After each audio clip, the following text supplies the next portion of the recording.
Moi, mon objectif, c'est de vivre ici et de me débrouiller pour vivre ici. Quand je suis venu, j'avais à peu près 25 000 euros. Pour moi, c'était le minimum. Je pouvais pas venir avec moi. Je connais des gens depuis 10 ans maintenant ici, des locaux. Ce qui est bizarre, c'est que c'est des gens que je connais que depuis 10 ans et que je voyais que en vacances, qui m'ont soutenu comme des gens de ma famille, en fait. Ah ouais. On va demander un coup de main à son voisin. En France, c'est compliqué. Ce qu'il faut, c'est trouver une personne avec qui tu t'entendes bien, avec qui tu peux rigoler, à qui tu peux te confier, à qui tu peux faire confiance. Mais c'est une bosseuse, vraiment, c'est incroyable. Franchement, elle cuisine trop bien, j'aime tous ses plats. J'ai du mal à aller manger dans certains restaurants maintenant, parce que des fois, je te jure que je mange et je suis déçu. Ah là là là là.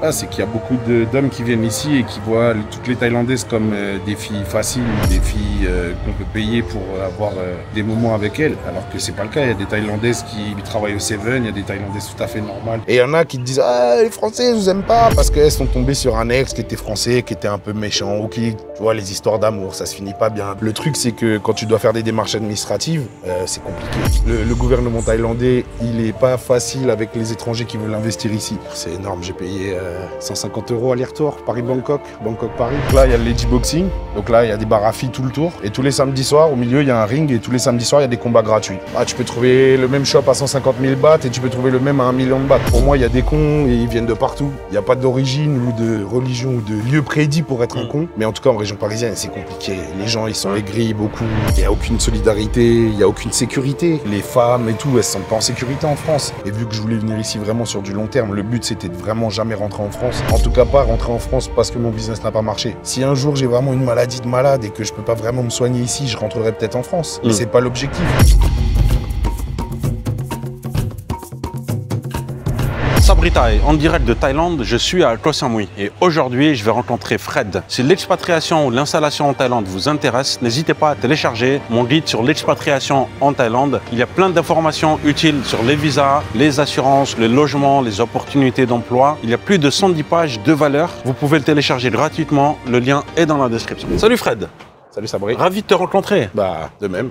Alors, ça fait combien de temps que tu es en Thaïlande? Alors là, je suis venu au mois de septembre l'année dernière et sinon ça fait 10 ans que je viens en vacances. Ça fait 10 ans que tu viens, ok. Et tu es originaire d'où? À la base, je suis du sud de Paris, 78. Et pourquoi tu es venu en Thaïlande? Alors la première fois, je suis venu en vacances avec un collègue parce que je travaillais pour une filiale d'Air France, donc on avait des prix sur les billets d'avion. Ah d'accord, tu bossais pour Air France? Voilà, pour un sous-traitant. Donc on avait des prix intéressants. Un collègue à moi qui était déjà venu m'a proposé de venir. J'ai fait le pas, je suis venu 10 jours, j'ai adoré. T'avais combien de pourcentage de réduction? Oh, c'est énorme, j'ai payé 150 € aller-retour, Paris-Bangkok, Bangkok-Paris. Quelle a été ton impression la première fois en Thaïlande? Un choc, mais un choc positif, comment te dire. Les gens, ils avaient une attitude vraiment positive. Je sais pas comment dire, le sourire, la façon d'être, l'accueil. C'était quelque chose que j'avais pas chez moi, en tout cas, que je trouvais plus en région parisienne. T'étais dans quel état d'esprit au début, quand tu venais? C'était tourisme, c'était t'amuser ou c'était... Ouais, non, c'était découvrir un autre pays. Vraiment tourisme, voir une autre culture, voir d'autres gens, voir comment ça se passe. C'était la première fois que je venais en Asie. J'avais déjà voyagé un petit peu, mais j'avais fait que les Émirats Arabes Unis, après que l'Europe. Et je voulais vraiment voir quelque chose de différent, vraiment. Ah, ça n'a rien à voir hein, avec les Émirats. Hein, ah ouais, non, ça n'a rien à voir. Bah déjà, aux Émirats, c'est un pays où je retournerai pas. Ah ouais, pourquoi? J'ai passé 1 mois et demi et j'aime pas du tout la mentalité des gens, en fait. C'est vrai? Ouais. T'étais où, à Dubaï? À Abu Dhabi. Abu Dhabi. Pourtant, Abu Dhabi, c'est bien, hein, non? C'est plus calme que Dubaï, c'est plus sympa. Et moi, j'y étais avant que ce soit vraiment la mode où tout le monde va aux Émirats Arabes Unis. Ah. Mais j'ai trouvé qu'en fait, il y a trop de manque de respect, trop de valeurs humaines qui sont perdues. À ce point-là? Ouais. La façon dont ils traitent, en fait, tous les gens qui travaillent, les Afghans, les Indiens, etc. Ah, c'est vraiment... d'accord, ok. C'est vrai qu'il y a eu beaucoup de scandales par rapport à ça, même au Qatar aussi, ouais, où en fait, ils exploitent un peu... Ils exploitent vraiment, ouais. C'est de l'esclavage moderne, mais vraiment, c'est... Ouais, ça t'a dérangé un petit peu. En fait, quand tu as des valeurs humaines, je trouve que c'est quelque chose que tu peux pas tolérer. C'est ouais. de l'esclavage moderne, c'est du manque de respect. Ça reste des êtres humains, on est tous des êtres humains, donc je comprends ouais. pas... Est-ce que c'est un peu la loi de l'offre et de la demande ou pas? Parce que c'est des pays pauvres, les Indiens, ils ont besoin de... Ouais, c'est ça, bah, c'est exactement ça. C'est un peu comme en Thaïlande aussi, hein. Avec les Birmans, c'est un peu le même problème. Et c'est un peu aussi comme en France aussi, c'est un peu la même chose dans tous les pays du monde, en fait. On utilise un peu toujours le pays un peu plus pauvre que nous pour soutirer de la main-d'œuvre à bon prix ou les exploiter plus facilement. Ouais. Tu penses pas que dans tous les pays en fait européens occidentaux, ce sont on va dire, les immigrés qui font, entre guillemets, le sale boulot peut-être. Ah bah la si, construction, si. nettoyer les toilettes, c'est ça. C'est ça, c'est exactement ça. On a l'exemple partout, que ce soit en France, que ce soit en Thaïlande, que ce soit aux Émirats Arabes Unis. En général, les gens locaux qui ont de l'argent veulent pas faire ces basses besognes, entre guillemets. Et c'est puissance 10. Voilà, c'est ça. C'est qu'il y a certains pays où les gens, on a quand même un respect pour leur travail, pour ce qu'ils apportent, malgré que ce soit, entre guillemets, des sous-métiers. Par contre, en fait, il y a des pays comme les Émirats Arabes Unis où vraiment on vous fait comprendre que vous êtes des esclaves, vous êtes vraiment des larbins. Vous n'avez pas de puissance. Donc ça, c'est quelque chose qui m'a vraiment dérangé. D'accord. Est-ce que tu es passionné d'Asie ou pas? Parce que tu es venu en Asie, mais tu aurais pu foncer en Amérique du Sud aussi, non? Ouais, j'aurais pu, surtout que ma mère est portugaise, donc j'ai des origines un peu... Ah, t'es portugais, j'ai de la famille au Brésil aussi, donc enfin j'ai un oncle qui vit là-bas, mais non, je sais pas, c'est différent. Puedes hablar espagnol? Un poco. Un poco, ok. Ouais. Mais non, je sais pas, l'Amérique du Sud, ça m'a moins tenté. Pourtant, j'y ai des racines, on va dire, mais non, l'Asie, après, c'est quelque chose qui me passionnait. Après, pour des futilités, quand j'étais jeune, des mangas, des choses comme ça, la culture asiatique, le Japon. Pourquoi t'es pas parti au Japon? J'ai pas le budget. Ah, c'est ça, en fait. Pour moi, le Japon, c'est une destination où j'ai pas les moyens d'aller au Japon. Ouais, même j'aimerais bien y aller pour des vacances, dans quelques années, si c'est possible. En partant d'ici, c'est peut-être un peu plus accessible. Mais là, tout de suite, pour aller y vivre, c'était trop compliqué. Je t'assure, Fred, moi, pour avoir fait le Japon plusieurs fois, je suis fan du Japon. Mais je pense que pour y vivre, c'est compliqué quand même. Parce que le choc culturel, c'est x10 la Thaïlande, tu vois. On n'est pas pareil que les Thaïlandais, tu es d'accord que parfois, on n'a pas les mêmes comportements vis-à-vis de certaines situations. Avec les Japonais, personne ne te calcule, en fait, si tu vas au Japon. Tu as intérêt à prendre le japonais, tu vois. Ouais, c'est compliqué. Est-ce que tu as eu des coups durs ou pas? Au début, c'est pas facile. Ouais, j'ai eu quelques coups durs, mais rien de trop dur. Ce que j'ai comme chance, c'est que j'ai des très bons amis ici. Je connais des gens depuis 10 ans maintenant ici. Des locaux, des gens qui sont de très bons conseils. Ce qui est bizarre, c'est que c'est des gens que je connais que depuis 10 ans et que je voyais que en vacances, mais qui m'ont soutenu comme des gens de ma famille, en fait.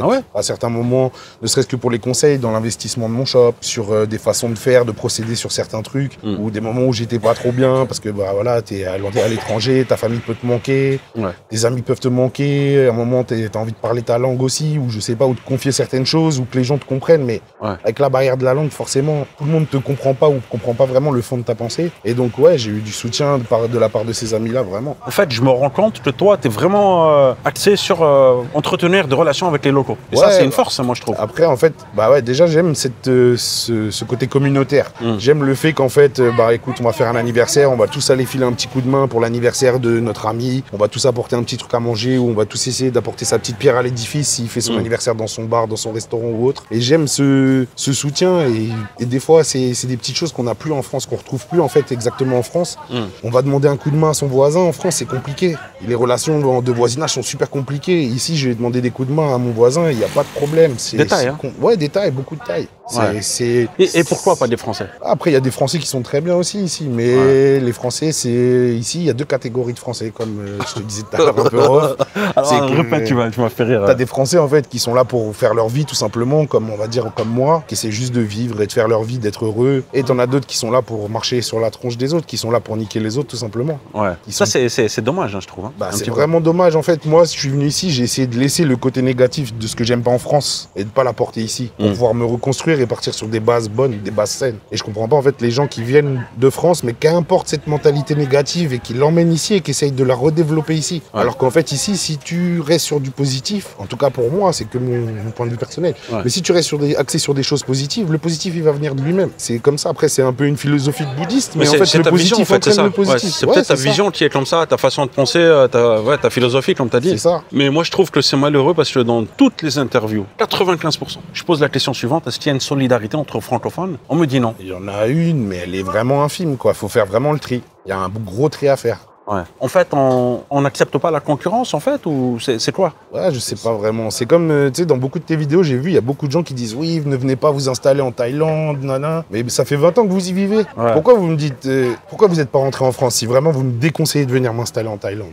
C'est illogique pour moi, tu vois. Bon, moi, je vis ici depuis 20 ans, mais les gars, surtout, venez pas vous installer. C'est pas bien, c'est dur. C'est dur, c'est dur. Ah non, mais pourquoi tu restes depuis 20 ans? C'est pas si mal, au final. C'est ça, des fois, on a l'impression que les gens, ils veulent défendre leur petit précaré, leur petit coin à eux, et pas faire profiter à tout le monde de ce que la Thaïlande peut apporter. Est-ce que c'est pas un conflit générationnel? C'est-à-dire ceux qui sont là depuis 20-30 ans, et puis il y a ceux qui sont là depuis 1 ou 2 ans. Les nouveaux, parce que t'es nouveau. Ouais, c'est ça. Moi, je suis nouveau complètement. C'est ça, t'es nouveau. Tes amis français aussi, je pense que c'est peut-être aussi des nouveaux. Ouais, j'ai beaucoup d'amis français, c'est vrai. J'ai beaucoup d'amis français qui sont assez nouveaux sur l'île. J'en connais quelques-uns qui sont là depuis 15-20 ans. Ouais. Mais c'est vrai que la plupart, c'est des gens qui viennent d'arriver. Voilà. Je pense que les gens évoluent par couche, peut-être. Non, tu vois? Ouais, peut-être aussi, c'est peut-être les anciens qui ont une bonne place et qui veulent pas que les jeunes viennent et marcher un peu sur leur plate-bande.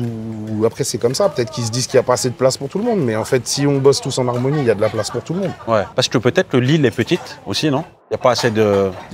L'île est petite, mais il y a largement assez pour tout le monde. Si on n'est pas trop égoïste, on peut tous bosser ensemble, on peut tous vivre ensemble. Ouais. Concrètement, je vais te poser la question cash. Est-ce qu'on t'a mis de bâton dans les roues? Non, pour l'instant, personnellement, moi, on m'a rien mis comme bâton dans les roues. En tout cas, je suis pas au courant. Ouais. Mais non, pour l'instant, écoute, moi, j'essaie d'être respectueux avec tout le monde, le plus possible. J'ai des amis italiens, j'ai des amis autrichiens, j'ai des amis anglais, j'ai des amis thaïs. Je rencontre tout le monde. J'ai aucun a priori sur l'endroit d'où viennent les gens. Pour moi, il y a des cons et ils viennent de partout. Il n'y a pas d'origine ou de religion ou de lieu prédit pour être un con, ni d'âge. Mais moi, personnellement, non, on m'a pas mis de bâton dans les roues, ça se passe plutôt bien. Et on essaye toujours de rester dans cet esprit, comme je te disais, de communauté, donc de s'entraider les uns les autres. Donc j'ai des amis qui viennent, qui essayent de filer des coups de main, qui essayent de se soutenir, on se donne de la force mutuellement. Et... Peut-être que parfois tu t'es senti découragé ou pas par certaines actions, des choses comme ça? Ouais, après, ce qui est décourageant, ce qui est dur ici, c'est la partie paperasse, tout ce qui est administratif. C'est pas évident. Alors déjà, bon, forcément, moi j'ai un anglais, on va dire moyen plus peut-être, mais moyen. Ouais. Je parle pas thaï ou très peu. Tu m'as dit que tu parlais ouais, vraiment très peu, voilà, très peu. Ouais. Le truc c'est que quand tu dois faire des démarches administratives, c'est compliqué. Il y a rien de simple, on fait vraiment rien pour faciliter l'arrivée des étrangers pour moi ici. Le gouvernement thaïlandais, il est pas facile avec les étrangers qui veulent investir ici. Après parce qu'ils veulent sûrement par protectionnisme pour garder un peu le travail pour eux, pour éviter que tout le monde vienne et que ce soit trop les étrangers qui viennent et qui possèdent tous les business. Mais c'est vrai que ça peut être décourageant. Est-ce que tu te projetais dans une vie en France, par exemple? Il y a longtemps, ouais. Mais plus je vieillissais, les valeurs que j'aimais de la France, pour moi, elles sont petit à petit évanouies. Alors, en tout cas, en région parisienne, après, c'est différent. Il y a toujours, tu vois, la France, ça reste par région, c'est toujours pareil. Ouais. Les ambiances, les mentalités sont différentes. Mais en tout cas, en région parisienne, c'est compliqué. Les gens, ils sont aigris, beaucoup.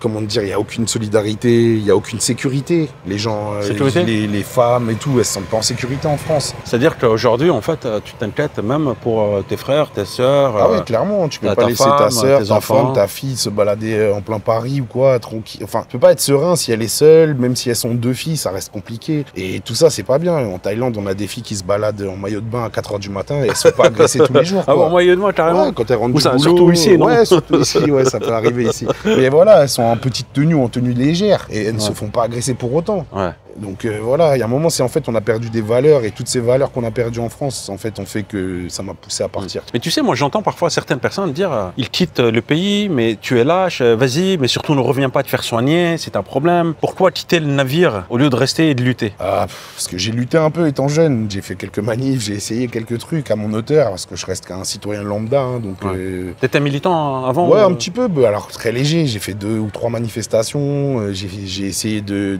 partager des infos sur Facebook, sur Insta, un peu de faire entre guillemets de la propagande, mais pour un monde meilleur en fait, pour essayer que tout le monde en fait se réveille et qu'on ait un monde meilleur, mais ça n'a pas marché. Ouais. Et en fait, à force de lutter et de voir qu'en fait tu fais du shadowboxing, tu te bats contre le vent, ça sert à rien. Et après, de ce qui est de quitter le navire, ouais, je suis parti de la France. Si un jour j'ai vraiment une maladie de malade et que je peux pas vraiment me soigner ici, je rentrerai peut-être en France. Mais c'est pas l'objectif. Moi, mon objectif c'est de vivre ici et de me débrouiller pour vivre ici. Ouais. Donc pour l'instant, je ferai avec les moyens d'ici. Maintenant, si demain on doit me couper une jambe et que je peux rentrer en France et que ça peut me sauver, je vais pas te mentir que je vais rentrer en France pour sauver ma jambe. T'as travaillé en France déjà? Ouais, j'ai travaillé pendant presque 20 ans en France. Oui, donc t'as cotisé, voilà. J'ai cotisé, voilà, j'ai rien volé. Là, je viens de laisser 20 ans de cotisation de retraite à la France. Ah oui? Je leur ai pas demandé qu'ils me fassent qu'ils me refassent un virement, tu vois. Donc voilà, donc est-ce que j'abuserai vraiment de la France? Je dirais que non, si j'y retourne. Maintenant, c'est vraiment pas l'objectif. Moi, mon objectif, c'est de pouvoir vivre ici et de tout faire ici. Et si je peux me soigner ici, c'est le top. On parlait tout à l'heure de la retraite, c'est une question importante. Parce que quand on quitte le pays, en fait, tu renonces à ta retraite. Et dans ce qu'on gagne aujourd'hui, dans ce que tu gagnes aujourd'hui, tu es obligé de planifier pour la retraite aussi. Alors là, pour l'instant... Ou tu penses pas, c'est trop loin? Ouais, c'est trop loin. Pour l'instant, on va dire que je pense déjà essayer de faire tourner le boulot ici correctement, que ça se passe bien, qu'on ait de quoi payer notre loyer, qu'on ait de quoi payer tout ce qu'il faut. Parce que maintenant, du coup, je suis en couple, donc on est deux, donc faut qu'on... Ah, ça y est, t'es en couple maintenant. Voilà, c'est important d'être en couple ici ou pas? Non, ça dépend de chacun en fait. Moi, c'était important pour moi, mais c'était important de l'être aussi avec la personne, avec une personne avec qui je me sentais bien. Ah ouais. C'est ça le truc, c'est que si tu te mets en couple avec la première venue, c'est facile ici. Hein. Tu vas dans un bar, tu parles avec la fille, tu peux être en couple ce soir. Hein. Alors, quel est ton critère principal? La sincérité et le partage en fait. C'est tout simple, qu'elle soit elle-même en fait. Ouais. Quand elle peut être elle-même, vraiment, qu'elle n'est pas obligée de mentir, qu'elle n'est pas obligée de... Qu'elle peut être elle-même, qu'elle soit heureuse. Moi, c'est ça que je cherche. Je suis assez simple, tu vois. Moi, je recherche pas des trucs compliqués. Je pense qu'il y a l'expérience qui parle un peu. Hein. Ouais, aussi, après, tu sais, des fois, tu cherches trop compliqué, c'est pas bon. Ce qu'il faut, c'est trouver une personne avec qui tu t'entendes bien, avec qui tu peux rigoler, à qui tu peux te confier, à qui tu peux faire confiance. Tu te considères comme expatrié ou immigré? J'ai tendance à me considérer comme un être humain, tu vois, un terrien avant tout. Donc en fait, je sais pas. Mais ici, c'est vrai que si je regarde, je suis un immigré aux yeux des Thaïlandais. Mais c'est normal. Pour moi, il n'y a pas de regard négatif. Ouais. En tout cas, j'en ai pas reçu, moi. Je dis pas que ça n'arrive pas. Bien sûr, il y a des gens qui peuvent. Il y a des racistes partout, il y a des gens bêtes partout. Mais moi, j'ai pas reçu d'accueil négatif. Je suis un immigré, je sais que je suis pas dans mon pays, mais je me sens pas non plus malvenu. Tu vois, je me sens pas comme si je m'étais incrusté. J'ai pas l'impression de m'être incrusté. Je pense qu'ils sont très accueillants quand même. Ouais, la phrase bienvenue en Thaïlande, welcome to Thailand, je veux dire, elle prend tout son sens. Et ça, par rapport à ce que je te disais tout à l'heure, au Japon, personne te dira welcome to Japan. Ouais. Tu vois ou pas? Ouais, bah ouais. Mais c'est ça le truc, c'est qu'ils sont très conservateurs quand même, tu vois. Le Japon serait vraiment plus pour des vacances. Je m'y vois pas y vivre, tu vois, vraiment pas. Bah oui, mais par contre, c'est un pays qui fait un peu rêver, puisque ça a l'air, comme tu dis, ça a l'air vraiment une déconnexion totale avec encore le reste de l'Asie. Pour des vacances. Parce qu'au bout de 2-3 semaines, tu vas vraiment péter un câble. C'est-à-dire qu'à un moment donné, tu vas arriver dans un restaurant, il y aura un petit bar comme ça, ils sont installés, ils mangent de façon individuelle, ils regardent leur plat et c'est tout, tu vois. Ouais, déjà, j'ai trouvé qu'il y avait un manque de... Ça me plaît pas, tu vois. Un truc que je kiffe en Thaïlande, c'est quand on mange tous ensemble avec... on met 5-6 plats sur la table et tout le monde mange ensemble, en fait. Ça, c'est super cool. Alors, c'est quoi ton business? Donc, c'est un restaurant, comment ça s'appelle? Alors, c'est The Pumpuy Table. Pumpuy? Ouais, Pumpuy. Qu'est-ce que ça veut dire, Pumpuy? C'est moi. Hein?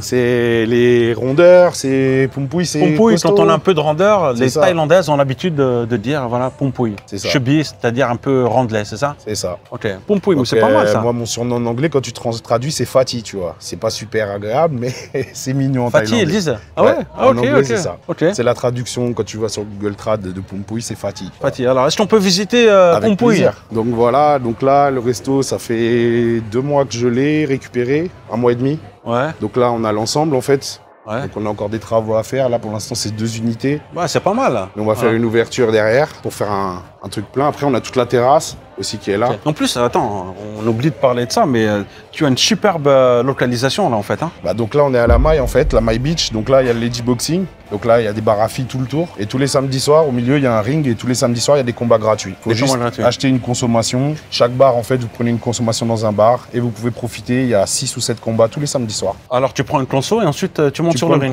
Non, tu prends une conso et tu t'assois pour regarder les combats. Et tu as 6-7 combats organisés tous les soirs. Ok, mais tu peux aussi combattre ou pas? Alors je pense que c'est possible. Maintenant, il faut se renseigner auprès des personnes qui organisent. Mais je sais qu'il y a des étrangers qui combattent, il y a des femmes étrangères qui combattent, il y a des mecs étrangers qui combattent. Des fois, il y a des combats où c'est 2 étrangers qui combattent entre eux. Okay. C'est vraiment, il y a des combats aussi des petits gamins de 8-9 ans, on va dire, qui font leur premier pas sur le ring. Mais c'est assez sympa, ça amène pas mal de monde et c'est vraiment sympa pour découvrir. Pour quelqu'un qui vient en vacances, qui veut découvrir un peu la boxe thaï, les traditions, sans se prendre la tête à aller vraiment dans un gros stadium, vraiment pour voir un petit truc sympa. Ici, c'est super. Alors pourquoi tu as choisi Koh Samui en fait?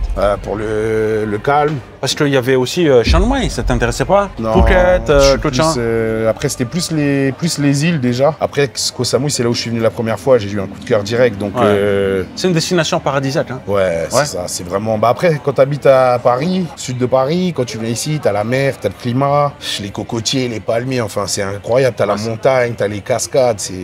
ça change, c'est un dépaysement total. Ouais. C'est vrai que je devrais venir plus souvent à Koh Samui et j'apprends à aimer Koh Samui. J'ai peur d'un jour de m'y installer là, tu vois, parce qu'à chaque fois que je viens... faut pas avoir peur.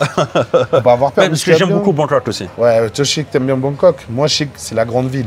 J'aime Bangkok, mais je peux pas y aller 3 semaines, un mois, tu vois, c'est trop pour moi, c'est trop le bordel. Mais passer quelques jours, je sais qu'il y a vraiment des choses sympas. Ouais. Par contre, Samui, ça fait 10 ans que je viens, j'arrive encore à découvrir des choses, tu vois, des petits temples cachés dans la montagne, des cascades, certains endroits où tu vas emprunter une route. Très nature alors, très nature. Qui fait un peu peur, mais tu vas arriver dans des spots. Alors, le business que tu as monté, est-ce que tu n'aurais pas pu l'installer à Koh Phangan par exemple? Alors, Koh Phangan, je connais moins, mais Koh Phangan, de ce qu'on m'a dit, c'est beaucoup plus calme. Comme île, c'est un peu plus, on va dire, de ce qu'on dit, c'est une île de hippies. C'est bien quand tu veux chill, la plage, rester tranquille. On dit hippie, vraiment. Parfois, il y en a qui disent ils sont perchés, et d'autres qui disent New Age aussi. Ça te parle le terme New pour Age? Moi, c'est ambiance, tu sais, baba cool, quoi, comme on disait à l'époque. C'est ambiance hippie, on est là, on est à la plage. Baba cool, pas toujours. Ça se termine souvent, parfois, à prendre des substances après, dont je tairai le terme.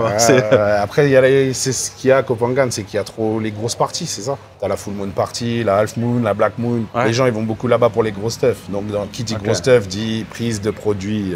D'accord, ok. Ils s'envoient tout de suite dans l'espace intersidéral, voilà, tu vois. Dans un monde parallèle. Pareil en Europe, hein. Dans les gros stuff, c'est la même chose. Mais Koh Phangan, je sais pas, ça me branche moins. J'y ai été une fois ou deux, mais ça me branche moins que Koh Samui. Après, pareil, Koh Samui, je préfère la maille, tu vois. Il y a Chaweng. Chaweng, pour moi, c'est un peu trop bordélique. Hein. J'aime bien y aller de temps en temps pour une soirée, pour m'amuser avec des amis, mais y vivre, tu vois, je m'y verrais pas. Ouais. C'est vrai que Chaweng, en fait, juste pour ceux qui ne connaissent pas Koh Samui, il y a plusieurs régions. On a Lamai, on a Boput, on a Chaweng, on a Menam. Voilà, selon vos affinités, vous pouvez choisir le coin qui vous plaît. Alors, par rapport à la localisation, pourquoi tu as choisi cette localisation qui a l'air pas mal pour le business, en fait? Bah écoute, c'est ça justement, du coup, ce qui m'a fait choisir déjà, c'est que j'ai trouvé un shop dans mes prix, déjà, c'était important aussi, c'était un des premiers critères, c'était de trouver un truc dans le budget aussi que ça, parce que la localisation est facile, mais le budget n'est pas toujours en adéquation quand tu veux une bonne localisation. C'est-à-dire que quand tu ouvres un business, les prix, c'est quoi? C'est les loyers ou c'est le prix du loyer, t'as le kimoni, t'as le prix même de l'achat entre guillemets, l'achat du shop, tu vois, tu rachètes le bail, en fait, entre guillemets, le fonds de commerce. Donc tout ça, voilà, ça a un coût, et selon la localisation, le coût est plus ou moins élevé, et en Thaïlande, les prix sont vraiment...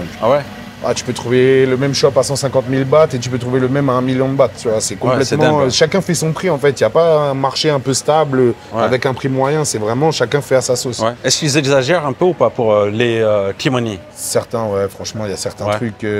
J'avais visité un resto qui était super bien placé, je ne l'ai pas acheté parce que le kimoni était beaucoup trop élevé. C'est-à-dire? Elle me demandait 400 000 bahts par an. 400 000 bahts par an. C'est par an le kimoni, là, c'était par an. Là, de ce qu'elle disait, mais parfois, c'est juste un paiement normalement. Des fois, c'est juste un paiement. Ça dépend en fait des propriétaires. Chaque propriétaire est différent. C'est comme les négociations de contrats. Là, ici, tout appartient plus ou moins au même propriétaire, mais chacun a des contrats vraiment différents. T'en as qui ont des contrats de 9 ans, t'en as qui ont des contrats de 3 ans, d'autres de contrats d'1 an. Tu vois, c'est vraiment. Alors, tu pourrais me dire, pour ceux qui ne savent pas ce que c'est qu'un kimoni? C'est compliqué à traduire en français, c'est un kimoni. Mais en gros, le droit de récupérer un business en fait. C'est ça. Ce serait en France, ce serait en gros le rachat du fonds de commerce. Tu vois, pour moi, ça équivaudrait à racheter le fonds de commerce. C'est-à-dire les murs t'appartiennent pas, mais tu récupères quand même l'ensemble du business pour te l'approprier en gros. Mais les murs restent toujours à un propriétaire. En tout cas, pour ma part et pour les shops qui sont ici. Là, tous les shops sont tous en location. Il n'y a personne qui possède son propre magasin ici, à part le propriétaire qui possède tout. C'est une parfaite destination. Parce qu'on dit toujours, quand on ouvre un business physique, il y a 3 critères, c'est localisation, localisation, localisation. C'était important pour toi ou pas d'être là? Ouais, c'était important déjà d'être sur la maille. La maille, c'est assez étendu. Mais au niveau du tourisme, il y a une rue principale, vraiment, on va dire, c'est la Beach Road, tu vois, c'est la route qui passe là, vraiment, et tout le monde passe là, c'est une rue quasiment à sens unique, en tout cas pour les voitures, et tous les touristes passent par ici, donc en fait, pour moi, c'était important d'être pas loin de cette rue-là, parce que c'est vraiment ici que passe tout le monde. Et après, le fait d'avoir la boxe tous les samedis soirs ici, pour moi, c'était un plus qui était pas négligeable, étant donné qu'il y a beaucoup de monde qui vient voir la boxe le samedi soir, c'était vraiment... Il n'y a pas que la boxe ici, il y a aussi des danseuses, non? Il y a la boxe tous les samedis, et tous les jours de la semaine, il y a les danseuses des Lady Bar ici. D'accord, ok. J'ai jamais vu, hein. Enfin, je suis pas venu.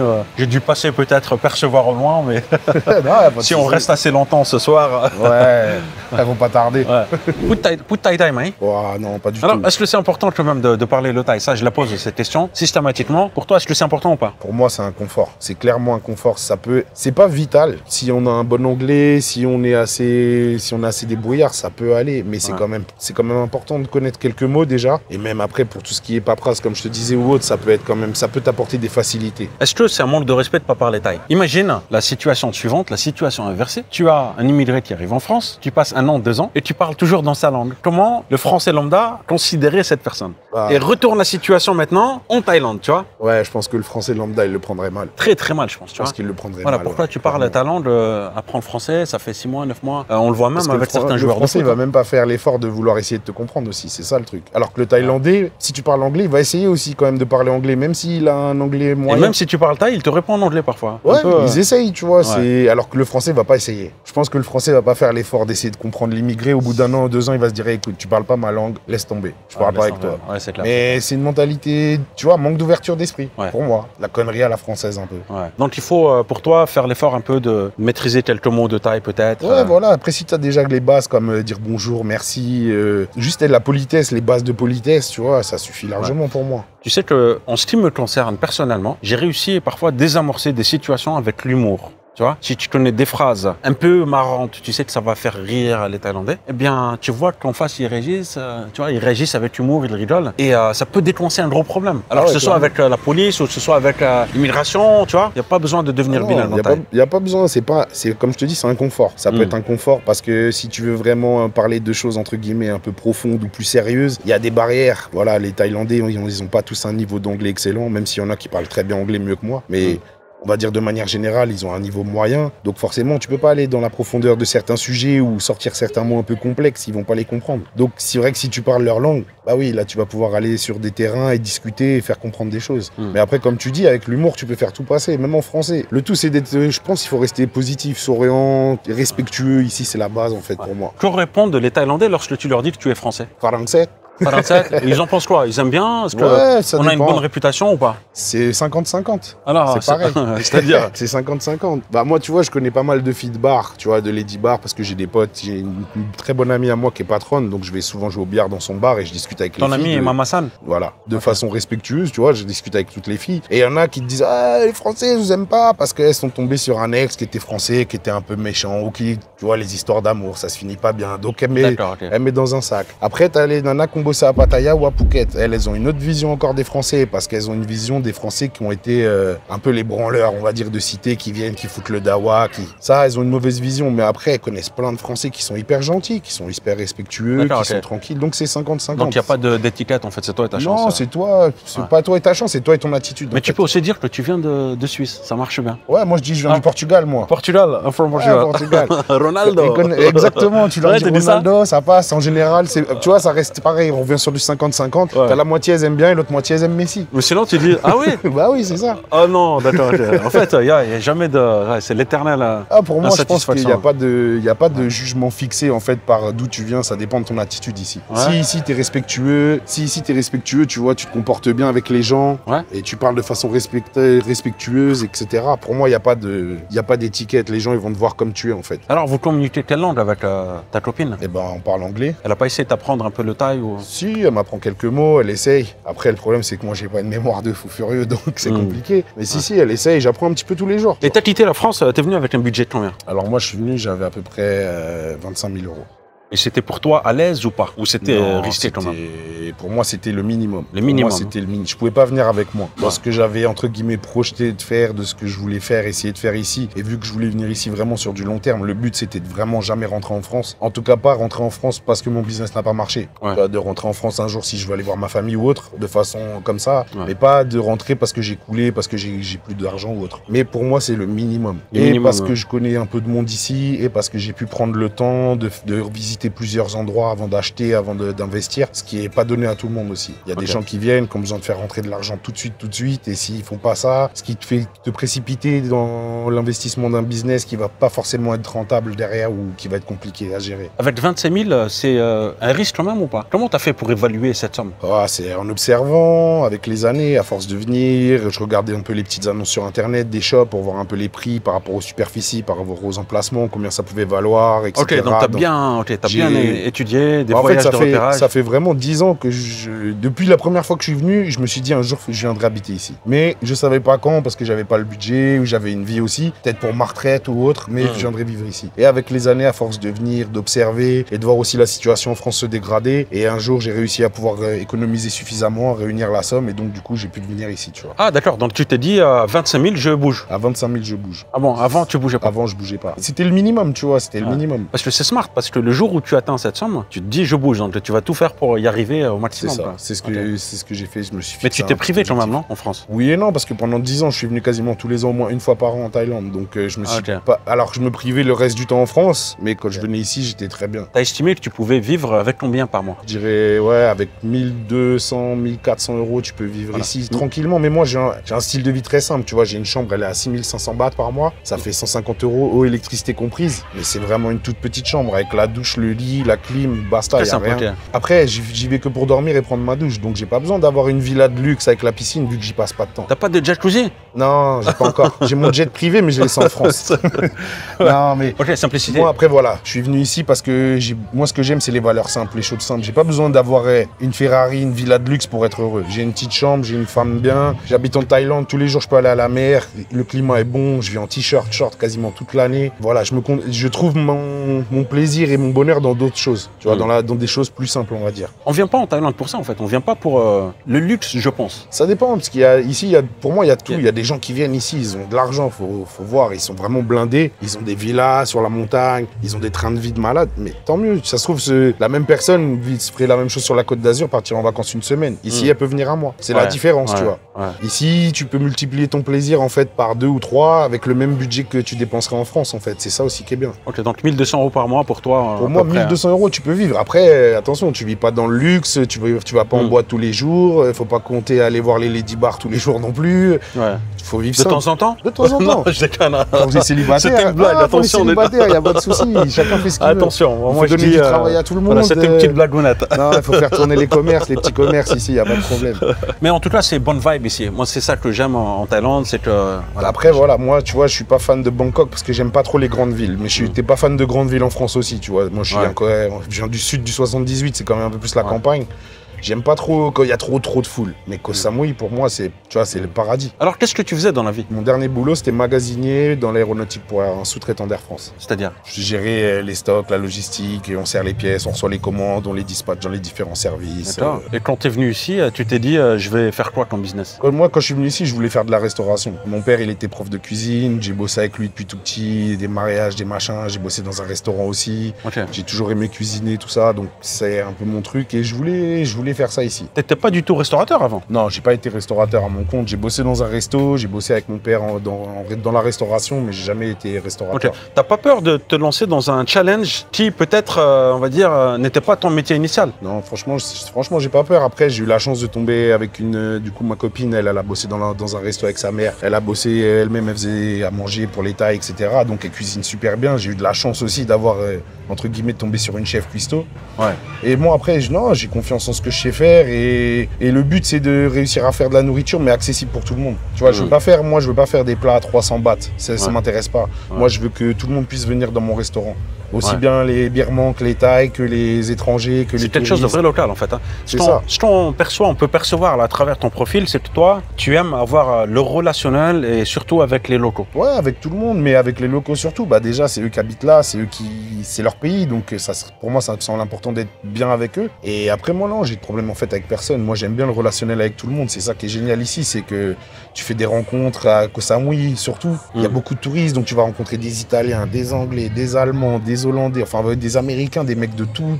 Et tu peux rencontrer et trouver du respect et des bonnes personnes dans tous les pays. Ouais. Et c'est ça qui est, tu vois, qui est super cool. Donc, faire un restaurant, pour moi, entre guillemets, accessible et assez ouvert, que tout le monde puisse venir manger de façon facile, tu vois, aussi bien des Thaïs, parce que je veux pas faire des plats trop chers, mais aussi bien des étrangers qui peuvent venir découvrir aussi la cuisine locale. Ouais. C'est le top, tu vois. J'entends aussi que certains touristes, on va dire, ont mauvaise réputation de plus en plus. Je le vois dans les groupes Facebook.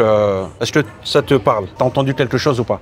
Non, moi, perso, j'ai pas ce problème-là, en tout cas. Non, pas toi, mais est-ce que t'as... Non, j'ai même pas entendu parler de ça. Après, ouais, il y a une attitude. En fait, moi, ce qu'on m'a dit surtout, c'est qu'on a une différence de tourisme. Parce qu'on a des touristes qui restent beaucoup plus à l'hôtel qu'avant. Ah ouais? On a des touristes, en fait, qui viennent... Alors, moi, c'est ce que j'ai entendu. Qu'on a des touristes, en fait, qui viennent beaucoup, qui payent des chambres d'hôtel assez luxueuses et assez chères. Et en fait, ils profitent de leur chambre. Ils ont une chambre vue sur la mer, la plage, etc. Ils ont payé quand même un prix assez fort. Et du coup, ils n'ont pas excessivement d'argent pour aller au restaurant, pour aller en boîte de nuit ou autre. Donc, ils restent à l'hôtel, ils profitent de leur hôtel, ils profitent de la plage, de la mer. Du coup, ce qui fait un tourisme un peu différent. Qui fait que, du coup, les restaurants, les bars sont un peu moins remplis, forcément, si les gens restent chez eux. Alors, on peut visiter? Ouais, bah vas-y. Donc, je te présente Mai. C'est ma copine depuis... nice to meet you. Indy ทิดไอรู้จักคุณมาจากจังหวัดอะไรครับ จังหวัดบุรีรัมย์ อ๋อบุรีรัมย์อีสานใช่ไหมครับ อีสาน สบายที่บ่บ่เป็นหยัง ว่าเป็นยังเดียว voilà elle vient d'Isan alors ouais ok คุณทำอาหารอะไรบ้างครับ อ๋อทำอาหารไทยค่ะเป็นผัดไทยกินเคอรี่ผัดกะเพราแกงเขียวหวาน อ๋อนี่คุณฝรั่งหรือคุณไทยมากินที่นี่ครับ อ๋อทั้งคนไทยและฝรั่ง ทั้งสองใช่ไหมครับ ใช่ค่ะ ok voilà alors comment vous vous organisez pour votre travail alors pour l'instant, c'est elle qui bosse. Étant donné que j'ai pas encore mon work permit, moi je fais que venir ici et je reste superviser. Voilà, j'essaye de l'aider en tout cas juste sur la partie com. Ouais. Après pour le reste, pour l'instant, je fais rien. J'attends de pouvoir faire mes papiers parce que voilà, ici, je préfère faire tout dans le cadre de la loi vraiment. Fontournac, hein? ฝนตกค่ะทุก Regardez, วัน on s'est pris la flotte là, franchement. Voilà. Voilà, écoutez, endroit très sympa en tout cas. Venez jeter un petit coup d'œil si vous êtes dans le coin. Voilà, dire un petit bonjour à Fred. Il y a pas mal de choses ici. Et surtout si vous voulez manger de la nourriture locale thaïlandaise. Et comme ça, vous allez devenir pompouille. Non, je déconne. Voilà, ça a l'air pas mal quand même. Hein. Alors Fred, c'est sympa là. Ouais. Bah écoute, là on a le côté bar, tu vois, un peu plus pour l'instant. Ouais. Le temps de finir les travaux, on vient d'avoir le shop, donc on n'a pas encore tout mis en place comme on voudrait. C'est tout récent, t'as ouvert quand alors pour rappel? Là, ça fait depuis début juin qu'on est ouvert, mais officiellement qu'on a tout depuis début septembre. D'accord, donc ça fait pas très longtemps en fait. Non, hein, ça fait vraiment pas longtemps, donc tu vois, on va encore avoir des travaux, on va encore avoir des aménagements. C'est ça que j'aime bien, tu vois, faire des reportages, voir un peu l'évolution, choisir, enfin dès le début, tu vois, ceux-là t'es nouveau.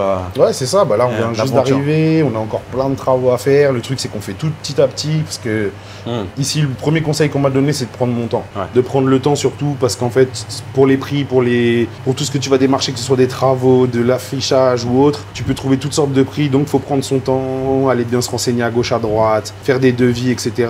pour faire les choses bien en fait, si tu veux pas dépenser ton argent n'importe comment. Ouais, ça c'est un point crucial. Mais, ça va direไหมครับ ทำอะไรอยู่ครับ Check. Alors, comment vous vous organisez alors pour travailler? Tu m'as dit que c'est elle qui cuisine aussi? Donc c'est elle qui cuisine. Bah pour l'instant c'est triste, mais c'est elle qui fait tout un peu. Moi je suis vraiment, je suis là en déco. Pour l'instant, tant que j'ai pas mon permis de travail que j'attends, je suis en déco. เรียนทำอาหารที่ไหนครับ เรียนกับคุณแม่ที่บ้าน Ok. แม่เป็นคนสอน C'est qu'elle a appris aussi à faire à manger pour les festivals qu'ils font dans les villages. Ici en Nissan, ils font beaucoup ça. Ouais. Ils font en fait à manger, qu'ils distribuent un peu à tout le monde comme ça, de façon. Ouais, et aussi dans les temples aussi, je suppose. Ça, voilà, ah d'accord, ok, d'accord, ok. Bah, c'est bien.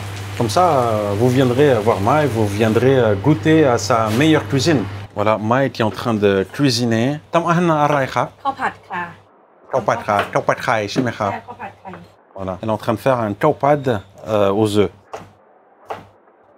Mai est super concentrée, very concentrated. Elle est toujours concentrée comme ça? Je pense qu'elle est un petit peu stressée par la vidéo, mais ouais, elle reste concentrée, franchement. No stress, on met pas la rap. Hein. Mais c'est une bosseuse, vraiment, c'est incroyable. J'ai vraiment de la chance sur ça, c'est que je suis tombé sur une bosseuse de malade. Donc derrière chaque succès d'un homme se cache une femme, c'est vrai? Souvent. En tout cas, pour moi, c'est sûr. Vraiment, sur ça, je peux pas. Elle cuisine vraiment bien, elle est appliquée dans son travail. Elle essaye vraiment de faire les choses au mieux, tu vois, surtout que ce soit au niveau de l'hygiène, que ce soit au niveau de renouveler les produits, tu vois, on va tous les jours faire nos courses, on va tous les jours au marché. Ok, les courses, c'est tous les jours alors? Tous les jours, ouais, parce qu'on essaie d'avoir du frais, tu vois, ici, il y a beaucoup de restaurants, ils font sur des produits frais. C'est important de...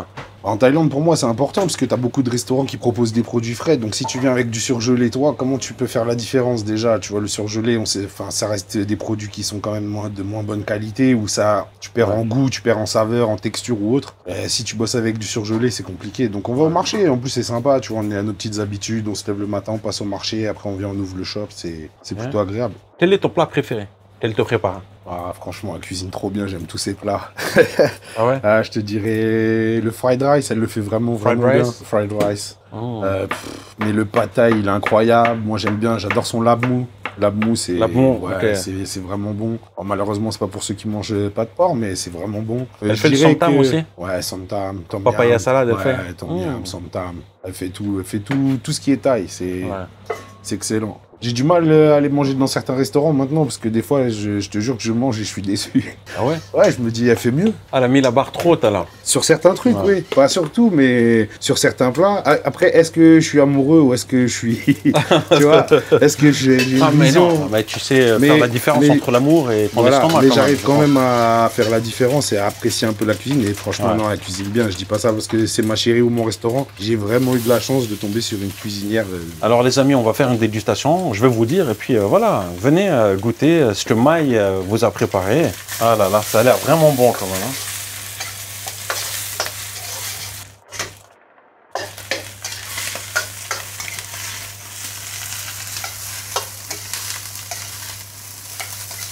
Il est super concentré. Aniอะไรครับ ผงชูรส ผงชูรสใช่ไหมครับ รสนิดหน่อย แล้วก็อันนี้อะไรครับ น้ำตาลค่ะ Ah, namtan. Ok. Mettre un peu de sucre aussi. Pour donner le goût. La sauce. Voilà. Mine de rien, on est en train de dévoiler une recette secrète là. C'est pas bien. Hein. J'aurais peut-être pas dû. Hein. Non, celle-là, on l'offre au public avec plaisir. Tu peux donner le savoir, mais tu n'auras pas le coup de main du chef. Ah oui, le dosage surtout là. Exactement.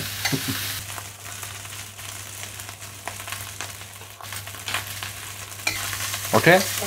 Ok. C'est prêt. Regardez-moi ça. Et c'est fait avec amour. Ah là là là là. Doualama Nakin. Voilà les amis, ce que c'est un vrai taupad. Fait maison et avec des produits frais. Et c'est fait avec amour. Est-ce que tu confirmes que c'est fait avec amour? C'est fait avec amour, énormément d'amour. De toute façon, si on était tous plus généreux en amour, le monde serait meilleur. Waouh! Merci beaucoup, Mai. Merci beaucoup. Voilà, regardez ce qu'on nous a préparé. Nourriture locale, thaïlandaise. On est en Thaïlande, on mange thaï. De temps en temps, évidemment, quand on a marre de manger thaï, peut changer. Mais tu ne peux pas marre. Ah, t'en as jamais marre? Moi, j'en ai pas marre. C'est Pour vrai? l'instant, franchement, j'ai dû manger 2 kebabs en un an que je suis ici. Ah ouais, 2 kebabs. Et encore parce qu'elle aime bien aussi, tu vois. Donc, non, moi, je mange thaï tous les jours, j'avoue. Je suis pas lassé. J'ai pas de manque de la nourriture européenne. Vraiment, ça me manque pas. Mai, thank you so much. Voilà, les gars. Taupad aux œufs. Va falloir que je me calme avec les dégustations. Parce que, voilà, je le répète, je vais prendre du poids. Mais je pense qu'avec la nourriture thaï, on prend pas de poids, non? Non, je pense pas. Mai, thank you so much. He's very lucky, hein? He's lucky Chokdimat. Ah, t'as de la chance, toi, quand même, hein? Voilà, de la bonne nourriture thaïlandaise. Voilà les gars, si ça vous intéresse, passez Pompoy. Comme ça, à peine Pompoy le pas. Non? Non, franchement, il n'y a rien à dire, c'est pas mal. Alors, je peux pas te mentir, j'ai pas faim, j'ai vraiment envie de finir l'assiette, mais j'ai mangé parce que j'ai fait d'autres tournages juste avant aussi. C'est normal. Mais c'est super bon, c'est excellent. C'est sûr, comme tu disais, je suis chanceux, j'ai trouvé une femme qui travaille beaucoup, qui cuisine bien, et j'ai vraiment de la chance. Tu vois la fumée, vous voyez la fumée? produits frais. C'est Là, on fait tout à la minute, on va au marché tous les jours, on va à Macro tous les 2 jours et on essaie d'avoir le plus possible du frais et de cuisiner des bons plats. Le but, c'est que les gens ils mangent, qu'ils soient heureux, qu'ils repartent d'ici avec le sourire et qu'ils mangent bien, tu vois. C'est le principal. Alors moi, je remercie Mai. Voilà, franchement, les gars, franchement, là, je fake pas ou quoi que ce soit. D'ailleurs, j'ai jamais faké dans mes vidéos. C'est super bon, c'est du local, c'est taille. Venez voir Mai. Franchement, venez jeter un coup d'œil à Mai. Vous goûterez vous-même et vous me direz si c'est bon ou pas. Voilà, moi, vous allez voir que c'est véridique, c'est authentique. Bah écoutez, en tout cas, vous êtes tous les bienvenus au restaurant, que vous passiez pour manger, pour prendre un verre ou même juste passer un petit bonjour, discuter. Si vous avez besoin d'un petit conseil de quelque chose, si on peut s'aider entre nous, et ben on s'aidera avec plaisir. N'hésitez pas, Mai, elle cuisinera pour vous avec plaisir. Ouais, là, c'est fait maison quand même, et franchement, Mai, là, moi, je suis convaincu. Voilà. Mai, pour pas à français, Michal? Non? Bonjour? Ken. Bonjour. Bonjour. Merci. Merci. And Indy Dubai, bienvenue. Welcome. Welcome. Shamkhab. Yeah, Welcome. You're welcome. Bienvenue. Yeah, welcome. Bon, en tout cas, il y a cet espace aussi, pas mal. C'était quoi cet espace auparavant? Avant, c'était un grossiste d'alcool. Un grossiste d'alcool. En fait, le mec alimentait tous les bars à filles en face qui vendaient les bières, l'alcool en gros. Ok, et tu voulais pas refaire la même chose en fait? Non, t'as repris, c'était pas le but. Et puis en plus, il a déjà ses clients, donc en fait, ce serait pas positif. Tu vois, ce serait essayer de bosser sur un terrain qui est déjà pris. Ah d'accord. Okay. Là, on a des chaises. C'est quoi? C'est pour. Non, là, c'est en attendant, c'était les chaises du bar. Ah ok, c'est pas les salles d'attente pour les toilettes, hein? Ah, après, si les gens veulent s'asseoir ici, ils peuvent attendre. Ouais. Juste un point super important. Là, il n'y a pas beaucoup de clients. Alors, ça ne veut pas dire que le business ne marche pas. Ça veut simplement dire qu'on est en basse saison. C'est ça. Est-ce que c'est inquiet pour toi? C'est la saison des pluies, tu vois, donc il n'y a pas beaucoup de monde. Mais je suis pas vraiment inquiet, parce que vu qu'on vient d'ouvrir le shop, l'objectif, c'est d'être prêt pour la nouvelle saison. Ouais. Donc le but, c'est d'être prêt, on va dire, pour Noël. En fait, ce serait pour Noël, puisque la plupart des gens me disent que la saison reprend pour début janvier. Fin décembre, début janvier, qu'on soit prêt pour Noël, et c'est ça le principal. Donc là, pour l'instant, non, je suis pas trop inquiet. Vu que c'est la première année, je te dirai ça dans un an. Alors, moi, je peux te dire par expérience, je suis passé là, voilà, quelques fois. Il y a énormément de monde ici, en fait. Hein. Là, il y a beaucoup de passages. Donc, je pense que tu vas avoir beaucoup de passages. Avec la boxe, avec les danseuses, avec tout ça, il y a quand même pas mal de passages. Il y a un salon de tatouage à côté qui est là depuis 25 ans aussi, donc qui a beaucoup de clients, qui a une bonne base de clientèle aussi. Donc, du coup, c'est pas mal. Il nous ramène aussi quand même du monde. Donc, non, pour l'instant, je suis pas inquiet. Là, on va voir. Le but, c'est de faire une haute saison pleine. Est-ce que tu rentres dans tes frais pour le moment ou pas encore? Pour l'instant, je perds pas d'argent. C'est-à-dire que tu rentres dans tout tes ce frais. que je vends, je paye mon loyer avec, je paye l'électricité. Voilà, c'est ça. Mais je gagne rien. En basse saison, tu rentres dans tes frais. Pour l'instant, je rentre dans mes frais. Ça veut dire qu'en haute saison, depuis que j'ai ouvert, je rentre dans mes frais. Donc depuis, ça veut dire qu'en haute saison, ce sera mieux. Et bah, on espère en tout cas, mais il n'y a pas de raison que ça le fasse pas. En haute saison, on espère quand même de pouvoir mettre un petit peu de sous de côté et pouvoir continuer à se développer et améliorer le restaurant et voilà quoi, faire du mieux. Comment tu expliques que certains qui arrivent ferment en moins de 3 mois? Ah bah après, moi comme on m'a dit déjà, faut prendre son temps. Faut prendre son temps, c'est-à-dire pas se jeter sur le premier shop qu'on trouve, même si le prix a l'air intéressant, parce qu'il faut voir tous les petits à côté aussi. Prendre son temps, après s'associer, ça c'est toujours pareil, s'associer c'est compliqué en Thaïlande. Si on s'associe à la va-vite, si on s'associe avec quelqu'un qu'on connaît depuis 6 mois ou 2 mois ou quelqu'un avec lequel on n'a aucune affinité, aucun contact, ça peut être très problématique. Et après, il y a des gens aussi qui veulent investir dans des choses mais qui veulent trop fonctionner à l'européenne, je pense. En fait, et ici ça marche pas. En fait, ici, faut faire faut être local, faut faire pour les gens d'ici. Si tu commences à vouloir faire pour moi, c'est que mon avis. Et si tu commences à vouloir faire quelque chose de trop personnel, de trop européen, de trop européanisé, il y a de fortes chances que ça marche pas. Parce que les gens ils viennent ici pour comme tu disais tout à l'heure, pour ce côté asiatique, cette déconnexion, ce choc culturel. Et du coup, si tu retrouves exactement la même chose que tu as chez toi en France, alors que tu es à 11 000 km, est-ce que vraiment il y a un intérêt réel, tu vois? Je sais pas. En tout cas, pour moi, je trouve pas. Donc, le but, c'est d'essayer de faire quelque chose que les Thaïlandais puissent apprécier, que les touristes puissent apprécier, quelque chose que tout le monde s'y retrouve. Exactement. C'est pour ça qu'on dit que quand on lance un business, il faut quand même comprendre les tendances et pas se dire tiens, je vais ouvrir une crêperie au Nutella et ça va marcher parce que ça marche à Nice ou à Marseille. Exactement, c'est ça. On peut ouvrir un burger ici qui peut être très bien, mais si fait ça dans la rue, qu'il y a 5 burgers, c'est compliqué aussi, tu vois. Donc faut s'adapter, il faut regarder un peu ce qu'il y a. Juste à côté de mon restaurant, il y a une pizzeria. Si j'avais voulu faire des pizzas ici, ça aurait jamais fonctionné. Ou alors on serait parti dans une guerre ou quelque chose d'inutile, de clientèle, tu vois, pour vendre la même chose. Ça, c'est... Non, faut s'adapter, il faut regarder un peu ce qu'il y a autour de son commerce. Et pas vouloir faire que ce qu'on veut, faire ce qui marche, ce que les gens veulent en fait. Il faut faire ce que les gens aiment, mais pas ce que nous on aime forcément. Comme tu dis, si tu veux faire une crêperie qui marche très bien à Nice, ça va pas forcément marcher à Koh Samui. Alors quand on lance un business, en fait, il faut se différencier. En plus d'être, on va dire, conscient de son environnement, il faut aussi se différencier, tu penses? Ouais, un minimum. Et puis pourquoi après, les gens viennent te voir, toi? Bah après, j'ai des amis, déjà, des gens que je connaissais d'ici, donc qui essayent de donner de la force et qui essayent de soutenir. Après, il y a la cuisine que Maï fait. Vu qu'elle cuisine bien, forcément, ça fait revenir les gens. C'est ça le truc, c'est qu'il y a des gens qui sont venus une fois, ils ont goûté la cuisine, ils reviennent. Et surtout des Thaïs, tu vois. Et ça, pour moi, c'est important parce que les Thaïs, pour moi, ils ont un jugement assez sec. Ils vont venir manger une fois chez toi, si c'est pas bon, ils reviennent pas. Ah oui. Ils sont pas comme les Français, ils vont pas revenir pour faire un peu plaisir une fois de temps en temps. Si c'est vraiment pas bon, ils vont pas revenir. Donc le fait que tu aies des clients réguliers, des gens qui reviennent plusieurs fois, je pense que c'est un signe, ça joue, tu vois, ça joue. Et il faut être respectueux tout simplement avec les gens et avec les gens qui nous entourent. Et tant qu'on est respectueux ici, pour moi en Thaïlande en tout cas, je pense que si on est respectueux, ça marche très bien. Alors Maï, elle vient de la campagne en fait? Ouais, elle vient de Nandjingdeng, c'est un petit village à 2 heures de Buriram dans la jungle. Premier Seven, c'est 45 minutes de route. C'est paumé alors? Ouais, voilà, c'est 45 minutes de route en scooter, c'est vraiment paumé. Ouais. Mais c'est super calme et super sympa aussi comme endroit, il y a d'autres choses à voir. Ouais. C'est une autre Thaïlande encore. Tu me disais quelque chose, franchement, qui m'a percuté un peu. Les Thaïlandaises, c'est des vraies femmes. Qu'est-ce que tu veux dire par là? C'est qu'il y a beaucoup d'hommes qui viennent ici et qui voient toutes les Thaïlandaises comme des filles faciles ou des filles qu'on peut payer pour avoir, entre guillemets, des moments avec elles. Alors que c'est pas le cas, il y a des Thaïlandaises qui travaillent au Seven, il y a des Thaïlandaises tout à fait normales, tout à fait... ça reste des êtres humains et des femmes comme tout le monde. Elles sont plus traditionnelles, tu trouves ou pas? Ou les femmes de la campagne, par exemple? Sur certains aspects, elles ont des valeurs qu'on ne retrouve plus chez nous en France, en fait. Des valeurs plus à l'ancienne, comme tu disais, de la pudeur, du respect, certaines choses plus simples, mais qui sont plus saines, en fait. Ouais. Fred, merci beaucoup pour ton partage d'expérience. Maï, thank you so much. Chapeau de mata. Merci beaucoup. J'espère que vous avez apprécié cette vidéo. N'hésitez pas à vous abonner à la chaîne, me suivre sur Instagram. Prenez soin de vous et je vous dis à très bientôt. Ciao, ciao.